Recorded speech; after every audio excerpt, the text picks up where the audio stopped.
लेकिन अगर सरकार को यह लगता है कि मुस्लिम उनके खरीदा हुआ वोट है तो फिर ये बार महंगा पड़ेगा सरकार। हमारे कौम को अब एक जरूरी अपने एक पहचान की जरूरत पड़ गया है।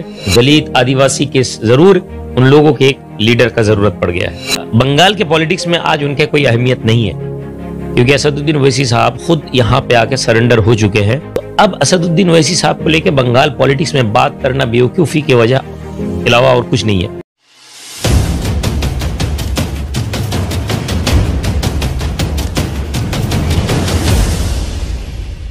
नमस्कार, आदाब। मैं हूं मुजाहिद और इस वक्त हमारे साथ आइमा के जनरल सेक्रेटरी सैयद रूहुल अमीन साहब इस वक्त हमारे साथ मौजूद है। जिस तरह से कल आप लोगों ने एक फ्रंट बनाया, फ्रंट बनाने के बाद एक सवाल बार बार उठता है कि आपने आपके रिश्तेदार अब्बास सिद्दीकी को रोकने के लिए ये फ्रंट बनाया, इस पर क्या कहें? नहीं, देखिए, ये सवाल ही गलत है। अब्बास सिद्दीकी साहब रिश्तेदार भले ही हैं और उनके काम करने के तरीका कुछ अलग है और वो काम कर रहे हैं बहुत दिन, गुज़िश्ता 1-1.5 साल से ये उनकी पॉलिटिकल जो एंट्री है। और हम 2015 से इस मुद्दे पे हम काम कर रहे हैं और हमने ना किसी की मदद लिया और ना किसी खुसूसी कोई ऑर्गेनाइजेशन पॉलिटिकल पार्टी के साथ इसको ज़्यादा एक्सपोज किया। हमारे काम करने का तरीका ये है कि ग्राउंड लेवल में हम हर वक्त काम करते रहते थे और ये फ्रंट 2015 से तैयार हो रहा था। अब चल के ये फ्रंट उभर के आया और बहुत सारे लोग फ्रंट के बारे में बोल रहे थे कि अब फ्रंट बनना है, फ्रंट बनाना है, फ्रंट बनाना है।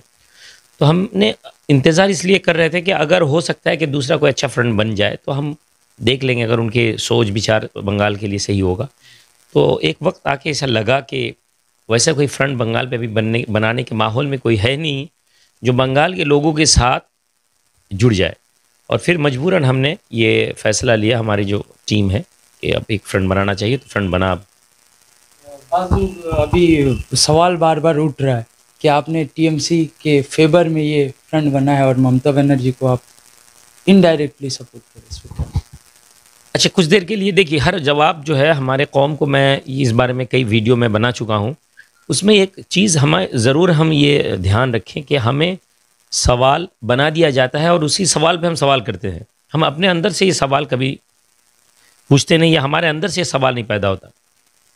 अगर हम टीएमसी के साथ ही, टीएमसी ममता बनर्जी हमारे साथ हैं, तो इसमें गलत क्या है? माइनॉरिटी के तो बहुत ज़्यादा तादाद के लोग तो चाहते हैं कि भाई टीएमसी पावर में रहे, लेकिन अगर आप ग्राउंड में काम करेंगे तो आपको देखेंगे ज़्यादातर चिढ़ टीएमसी के लोगों को है, डर टीएमसी के लोगों को है। तो ज़ाहिरन ये बात सही साबित है कि ये मेरे साथ टीएमसी के, हम लोगों के फ्रंट के साथ टीएमसी का कोई रिश्ता है नहीं। और दूसरा, इस बात भी सही है कि अगर टीएमसी इस फ्रंट की जो डिमांड्स हैं, इस फ्रंट के डिमांड्स को टीएमसी मान लेता है, तो हमारा तो ये एक फ्रंट है, तो फ्रंट के डिमांड अगर फुलफिल होता है बंगाल के लोगों के लिए, तो हम आगे चल के टीएमसी के साथ जुड़ने में भी हमें कोई दिक्कत नहीं है।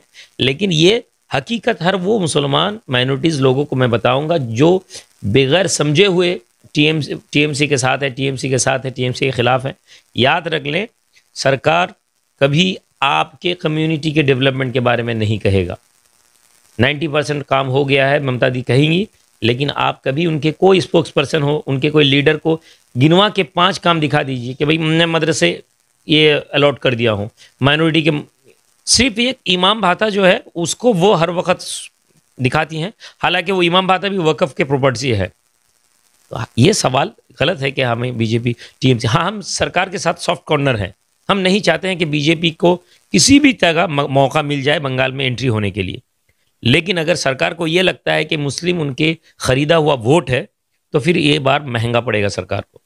आने वाले दिनों में आपकी फ्रंट कहाँ उम्मीदवार उतारने वाली, आप इसके कन्वीनर है, इसलिए मैं ये सवाल आपसे कर। देखिए, हाँ, हम ये बात अभी हम डिस्कस नहीं कर सकते क्योंकि फ्रंट का कुछ वसूल है, वो आप चाहे कोई भी लीडर हो, कोई भी फ्रंट के कोई हिस्सेदार हो, वो ये बता नहीं सकते कि फ्रंट ये डिसीजन। ऑलरेडी हमारे पास वो एक लिस्ट आ चुका है जहाँ जहाँ हम अपने कैंडिडेट खड़ा करेंगे, लेकिन हम ये अभी निकालेंगे नहीं, किसी के सामने बोलेंगे नहीं।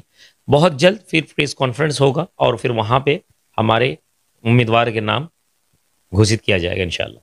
आप लोगों को जो फ्रंट बना है, फ्रंट बनने के बाद में बीजेपी का बी टीम भी आपको कहा जा रहा है, सर क्या कहें? सवाल तो पहले आपसे कर लूंगा। अभी बोल रहे थे कि ममता दी के आदमी है, फिर अब बोल रहे कि बीजेपी के बी टीम है।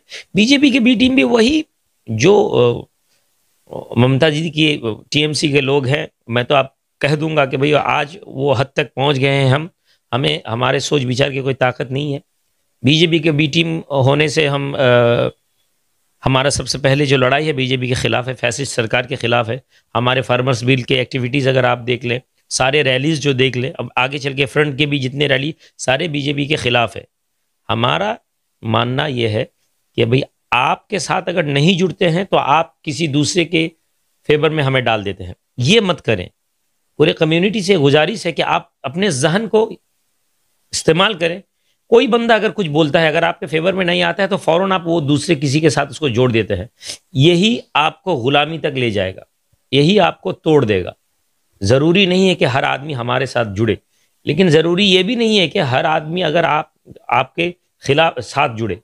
अगर सही में कुछ मानना है, कुछ जानना है, तो वो ये है कि आप समझे कि हमारे कौम को अब एक ज़रूरी अपने एक पहचान की ज़रूरत पड़ गया है।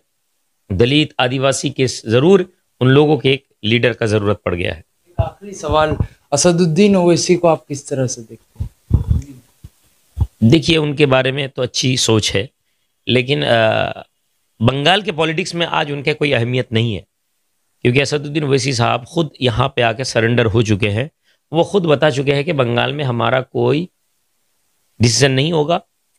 तो अब असदुद्दीन ओवैसी साहब को लेके बंगाल पॉलिटिक्स में बात करना बेवकूफ़ी की वजह अलावा और कुछ नहीं है। सिर्फ वो बंदा जो पार्लियामेंट में अच्छे बोलते हैं, अल्हम्दुलिल्लाह हमें भी वो सपोर्ट भी करना चाहिए, क्योंकि वो कौम को लेकर बात उठाते हैं।